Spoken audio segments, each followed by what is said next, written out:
ये झंडा आपने क्यों फहराया? मैं यहाँ का सरपंच हूँ। आप यहाँ के सरपंच हैं, लेकिन जहाँ तक मुझे पता है इस गांव के सरपंच तो महिला है। आपका नाम फुलवती है?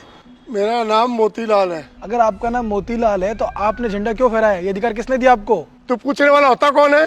एक तो रिपब्लिक डे चल रहा है और बिना परमिशन के स्कूल ग्राउंड में आ गए हो। हाँ, किसकी परमिशन ली? और ऊपर से सरपंच साहब से बदतमीजी कर रहे हो। तुम्हें डर नहीं लगता? शर्म नहीं आती है? जेल भिजवाऊं तुम्हें? आपने मुझे यहाँ इसलिए बुलाया कि कोई भी एरा गेरा नत्थु गेरा आके मुझसे सवाल करे, सरपंच से? नहीं सरपंच साहब, मैं इस गंवार को अभी बाहर निकलवाती हूँ। गार्ड गार्ड सर, वो क्या है ना, ये गांव के अनपढ़ गंवार ऐसे ही स्कूल में घुस आते हैं, इसीलिए तो मैं कब से आपसे कह रही हूँ कि गेट का बिल पास करवा दीजिए। थोड़ी कमाई आपकी हो जाएगी और थोड़ी मेरी। गेट का बिल पास हो गया, मैंने मंत्री जी से बात कर दी है। पहले इसको बाहर निकालिए। जी सर। वो अनपढ़ गंवार निकल यहाँ से। मैं चाहे अनपढ़ गंवार हूँ चाहे कोई भी हूँ, आप मुझे ये बताइए कि अगर ये सरपंच नहीं है तो इन्होंने झंडा क्यों फहराया? बस मुझे ये जानना है। तुझे गांव के सरपंच की ताकत पता है? सारे गांव का पावर मेरे पास होता है। मैं चाहे जो कुछ कर सकता हूँ। तेरे जैसों से मुझे पूछने की जरूरत नहीं है। मैं एक आम नागरिक के हैसियत से पूछ रहा हूँ कि आपको ये अधिकार किसने दिया? मुझे भी जानने का अधिकार है। आपको मुझे मेरे सवालों का जवाब देना पड़ेगा। ओ गंवार किसान, हमको ना तुझे सवाल जवाब देने की कोई जरूरत नहीं है, समझा तू? अरे तुम जैसे गंवार लोग ना यहाँ मेरे सामने खड़े होने के भी हकदार नहीं है। बस वो चल निकल यहाँ से। और वैसे भी किस अधिकार से सवाल पूछ रहा है तू? हाँ, किस अधिकार से? तेरा यहाँ कोई पढ़ता है? तू यहाँ पढ़ता है क्या? हाँ रामलाल, पता नहीं ये गार्ड कहाँ मर गया है। तुम इसे निकालो बाहर। हाँ मैम, मैं निकालता हूँ। चलिए जाइए, आप यहाँ से जाइए। आप सरकारी स्कूल के कार्यक्रम को बाधित कर रहे हैं, आप ऐसा नहीं कर सकते। मैं यहाँ से मेरे सवालों का जवाब लिए बिना नहीं जाऊंगा। आपको जो करना है कर लीजिए, मेरा हक है जानने का। अरे हाँ, होगा तुम्हारा हक, अधिकार। आना किसी दिन आराम से ऑफिस में अपना आधार कार्ड लेके सब बता देंगे तुम्हें। अभी तुम्हें पता है गणतंत्र दिवस का प्रोग्राम चल रहा है और तुम यहाँ आके इसमें रुकावट डाल रहे हो।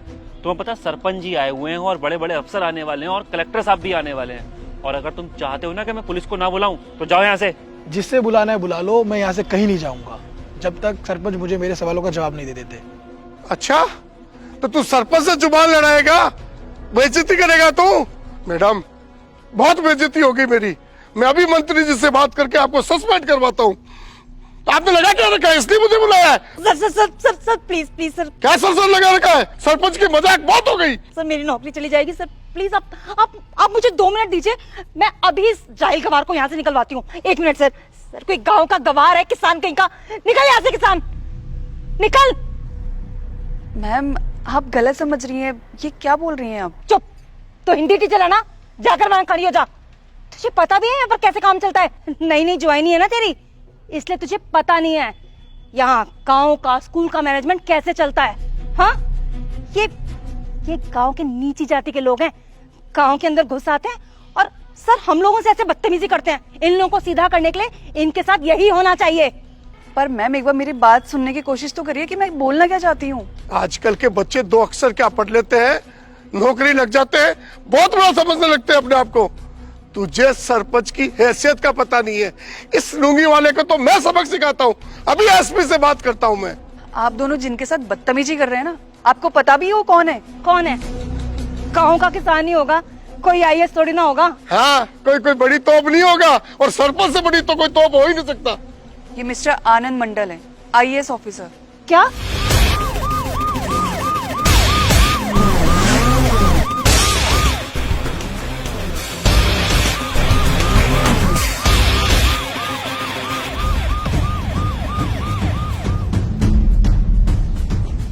ये चप्पल लुंगी पहन के क्यों यहाँ आए हैं? और ये तो 11 बजे आने वाले थे ना, जल्दी क्यों आ गए हैं? सर 11 बजे ही आने वाले थे, लेकिन ये देखना चाहते थे कि यहाँ किस तरीके से काम किया जा रहा है। मेरे पास कॉल आया था और मैं इतनी देर से आप दोनों को यही बताने की कोशिश कर रही थी, लेकिन आप लोगों को तो मेरी बात सुननी नहीं थी। अरे सर, आपने पहले क्यों नहीं बताया? कलेक्टर साहब, सर चलिए ना मेरे साथ गांव में।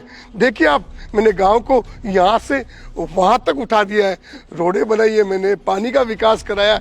मैं बहुत ईमानदार सरपंच हूँ। मेरे जैसा सरपंच तो किसी गांव में नहीं मिलेगा। सर चलेंगे आप मेरे साथ? सर मुझे तो ईमानदारी का अवार्ड देना चाहिए। बिल्कुल सरपंच जी, आपको ईमानदारी का अवार्ड मिलेगा, बस आप थोड़ी देर सब्र रखिए। लेकिन उससे पहले मुझे किसी से मिलाना है आप लोगों को। मैम, आप इन्हें जानते हैं? हाँ सर, ये तो मेरी धर्मपत्नी है। आपकी धर्मपत्नी? अच्छा एक बात बताइए, आप इस गांव के सरपंच हैं? डरिए मत, बताइए, किसी से डरने की जरूरत नहीं, बोलिए। साहब सरपंच तो मैं ही हूँ, पर सारा काम मेरे पति ही देखते हैं। वो कहते हैं कि मैं अनपढ़ हूँ, मुझे कुछ नहीं आता, तो इसलिए घर पे ही रहते हैं। सर सरपंच तो यही है, लेकिन ये तो महिला है ना, महिला का काम तो झाड़ू पोछा घर का काम करना होता है, ये सब तो पुरुषों का काम होता है। हम पुरुष करेंगे ये सब तो। वो क्या है, मेरे पे 2-4 केस थे, मैं चुनाव लड़ नहीं सकता था, इसलिए मैंने इनको चुनाव लड़ाया। बाकी सरपंच की कमान तो मैं ही संभालूंगा ना। ये महिला कहाँ जाएगी और किससे मीटिंग करेगी? ये तो घूंघट भी अच्छी लगती है सर। अच्छा, तो ये महिला है इसलिए कुछ नहीं कर सकती, इनको घरों का काम करना चाहिए। ये अधिकार किसने दिया आपको ऐसा बोलने का? आपको पता भी आप कौन सी सदी में जी रहे हैं? अगर ये सरपंच है तो आप सरपंच क्यों बने हैं? आपको अधिकार किसने दिया? आप जैसे लोगों की वजह से महिला अपना अधिकार नहीं ले पाती है, वो कुछ कर नहीं पाती, हमेशा उन्हें घरों में रहना पड़ता है। इसी चीज को देखते हुए आपको सजा मिलेगी। और हाँ, आप पे 2 केस लगे हुए हैं ना, तीसरा भी लगने वाला है, अब जेल जाएंगे। नहीं सर, मुझे माफ कर दीजिए सर, मुझसे गलती हो गई, आगे से ध्यान रखूंगा। माफ? अच्छा ठीक है, मैं आपको माफ कर दूंगा, लेकिन उससे पहले आपको मेरे कुछ सवालों का जवाब देना पड़ेगा। सर क्यों नहीं, मैं यहाँ का सरपंच हूँ, पूछिए आपको क्या सवाल पूछना है। अच्छा बताइए, अभी आप झंडा फहरा रहे थे, तो राष्ट्रीय गान के बारे में बताइए, कुछ पता है आपको? चलो कुछ इजी सा पूछते हैं आपके लिए, सब छोड़िए, ये बताइए भारत में राज्य कितने हैं? नहीं पता। आप ये बताइए कि भारत की राजधानी क्या है? नहीं पता आपको। चलिए एक आसान सा सवाल और, आप पढ़े लिखे कितने ये बताइए। सर मैं पढ़ा लिखा यहाँ तक सर अनपढ़ हूँ। आपको मजाक लगता है? आप जैसे अनपढ़ की वजह से ही हमारा देश पिछड़ता जा रहा है। हर चीज को आप लोग हल्के में लेते हैं। अब सरपंच है तो क्या आपने क्या कर लिया? आप अगर पढ़े लिखे होते तो आपको पता चलता है कि रोजगार क्या होती है, लोग कितनी मेहनत करते हैं बच्चे आगे बढ़ने के लिए। और आपने ये भी कहा था कि आपने गांव में बहुत विकास किया है। आप अनपढ़ इसलिए आपको पता नहीं है। मैं इसी रोड से आया हूँ, रोड तो छोड़िए, आने का रास्ता तक नहीं दिख रहा था मुझे। ये विकास किया आपने गाँव में। आप पढ़े लिखे होते तो आप विकास करते, लेकिन आप अनपढ़ है, कर ही क्या सकते हैं? जो वोट देता है वो समझ नहीं पाता है किसको वोट देना चाहिए, किसको वोट नहीं देना चाहिए। हर जगह भ्रष्टाचार बढ़ता जा रहा है। और मैडम, मैंने जो इनसे सवाल पूछा था, आपको उसके बारे में कुछ पता है? कुछ भी पता है? नहीं पता होगा, क्योंकि आप भी घूस दे के टीचर बने होंगे, है ना? और ये मत सोचना कि आप लोग बच जाएंगे। नकली सरपंच बन के आपने जितने भी पैसे खाए लोगों के, उसकी सजा आप लोगों को मिलेगी। मेरे पास सारे सबूत है। मैं जल्दी यहाँ इसलिए आया था ताकि आप लोगों को रंगे हाथ पकड़ सकूं या देख सकूं कि आखिर यहाँ चल क्या रहा है। जब तक हम आवाज नहीं उठाएंगे तब तक आप लोग बदल नहीं सकते। और आप लोग बदलेंगे कैसे? जब तक आपको सजा नहीं मिल जाती। और जेल तो आप लोग जाएंगे। नहीं सर, जेल मुझे मत भेजिए, मुझे जेल से बहुत डर लगता है सर। सर मेरी तो छोटी सी गलती है सर, मेरे को जेल में मत डालिए सर। आप यहाँ के टीचर हैं, इन बच्चों को आप क्या सिखाते हैं? जाति बिरादरी के बारे में, इसकी जाति अच्छी नहीं, उसकी जाति अच्छी है, उसके साथ बैठो, इसके साथ मत बैठो। टीचर को ये शोभा देता है? बिल्कुल शोभा नहीं देता है। आपको अच्छी शिक्षा देनी चाहिए, लेकिन आप लोग अच्छी शिक्षा देंगे कैसे? आप तो अनपढ़ है और आप घूस देके टीचर लगे, तो अच्छी शिक्षा कैसे मिलेगी बच्चों को? नहीं मिल सकती। इसी वजह से हमारा देश पिछड़ता जा रहा है। आज हमारे देश को बहुत आगे होना चाहिए था, लेकिन बहुत पिछड़ा है। क्यों? आप जैसे कुछ करप्ट टीचर्स की वजह से।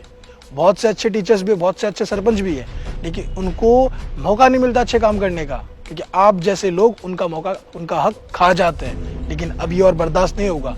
जब तक आपको सजा नहीं मिलेगी, आप लोग सालों तक जेल में नहीं रहेंगे, तब तक ये सिस्टम सुधर नहीं सकता। देर लगेगा, लेकिन ये सिस्टम सुधरेगा। चलिए जाइए।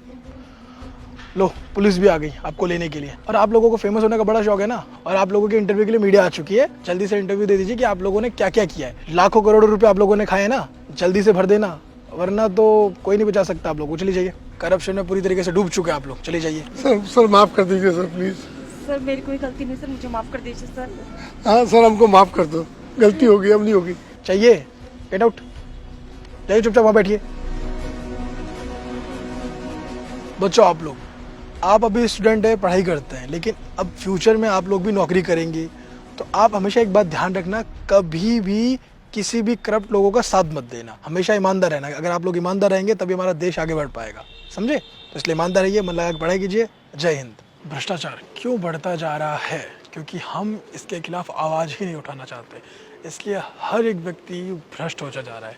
तो प्लीज़ भ्रष्टाचार के खिलाफ आवाज़ उठाइए, क्योंकि आपके और सबके आवाज़ उठाने से भ्रष्टाचार ख़त्म हो सकता है।